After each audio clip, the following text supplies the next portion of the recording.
A little bit more, too, about what happened in the Senate yesterday with Ted Cruz's Russia sanctions bill. The vote proved that a majority of his colleagues support swift action, or I guess don't support swift action against Vladimir Putin's Nord Stream 2 pipeline project. Let's check in now with congressional correspondent Kilmeny Ducart with the latest on what happened with Ted Cruz's sanctions bill yesterday. What went down, Kilmeny?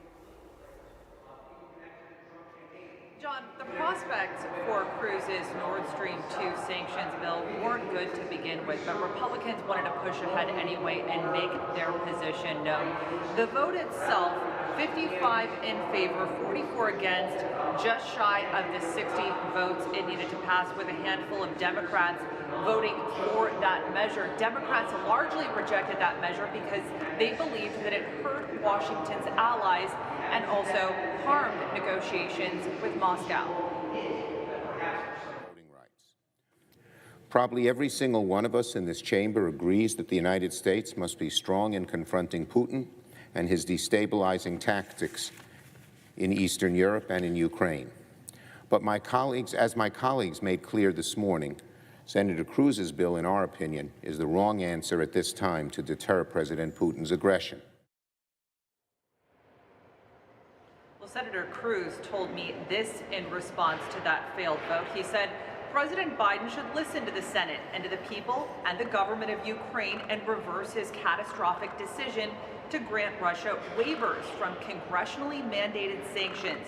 Only immediately imposing sanctions can change Putin's calculation, stop a Ukrainian invasion, and lift the existential threat posed by Nord Stream 2. Now, the Nord Stream 2 pipeline is still waiting final approval from German and European officials, but it's still being considered as a major deterrent by European allies to stop an invasion, a Russian invasion of Ukraine. Here's what Senate Minority Leader Mitch McConnell had to say about the sense of urgency there. Reinforcing American and NATO positions in Europe cannot wait. We must not pull our punches out of some fear of provoking Putin.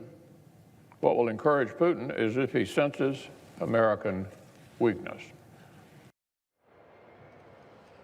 Well, McConnell had tried to tell senators who were worried about this particular bill hurting U.S.-Germany relations that there was a waiver in there and that the president could apply that so it wouldn't impact Berlin.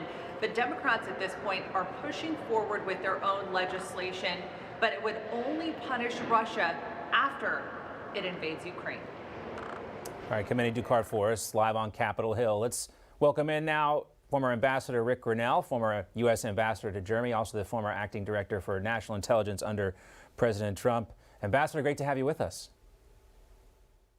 Thanks for having me, John. All right, let's kind of unpack all that stuff we just heard there from James and also from Kilmeny. And I wanted to get your reaction to what James was saying there about, this hacking report about Russian military intelligence perhaps hacking the Ukrainian government. Also, I mean, it seems imminent, like they're going to do something, or if they haven't already started to do things and move.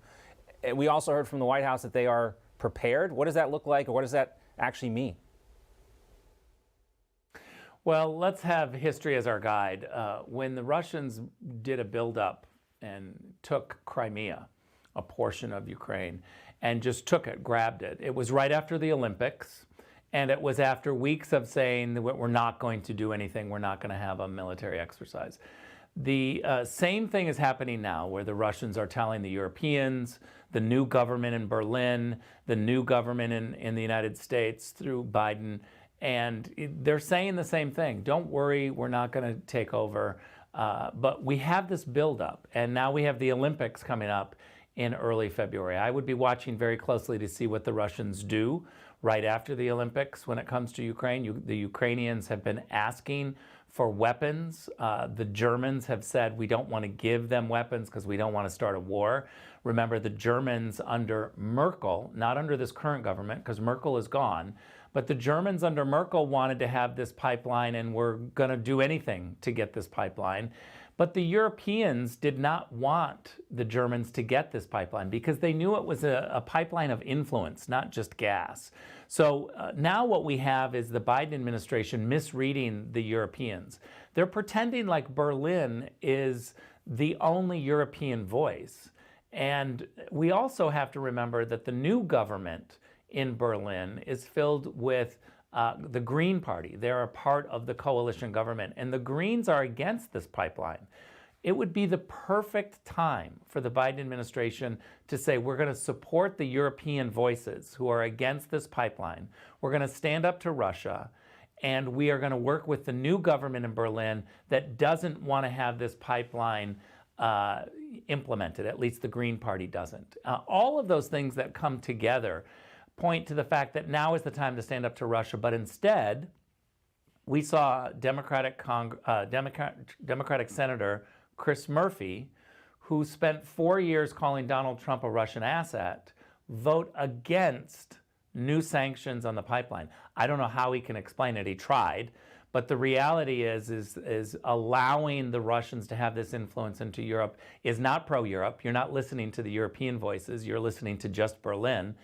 And you're allowing Putin to have this influence. It's shameful. And it's not like it's something they can just turn off once it gets going. You know, that influence will not be easy to push back. I was going to ask you this question. You kind of answered it. You know, why, given all those circumstances lining up in favor of doing the right thing and implementing these sanctions, why not do it? Why is the administration so reluctant to do so? Look, I would say that Biden in his 40-plus year career is really a creature of habit and a creature of wanting consensus with the big powers in Europe. So Biden looks at Europe and he just listens to Paris and Berlin. He doesn't really get sophisticated about the other voices, Poland, Hungary. There are a whole bunch of other voices in Europe. If you've spent time in Europe, you know that the EU is not just Paris and Berlin. If that were the case, we wouldn't have had Brexit. But what happened with Brexit were the British decided to say, if the EU is not going to be able to enforce immigration laws, then we're out of here. We don't like what's happening in the EU. The Paris and Berlin could not stop that when the rest of Europe, Poland, Hungary, and Greece, Spain, and others, were clamoring to have tougher immigration laws. The dynamic within the EU is really interesting, and I think Joe Biden doesn't see it. He just goes and defaults to what Paris and Berlin want and pretends that's all of Europe. Yeah, it's not the only thing he doesn't seem to be seeing with clear eyes, this issue being one of them. And it is concerning because Vladimir Putin certainly realizes the opportunity. He understands the advantage of being ambiguous about what he is going to do. And we have to wait and see. Again, I'm curious what exactly the administration means when they say they are ready for a possible invasion, but we will have to wait and see on that. Ambassador Ric Grenell. Let's hope it's not just blankets and ready-to-eat meals like it was under the Obama-Biden team. Yes, and that's when the last time we saw a part of Ukraine shaved off and put in the pocket of Vladimir Putin. Ric Grenell, great to see you, and we'll see you in Arizona this weekend, I hope.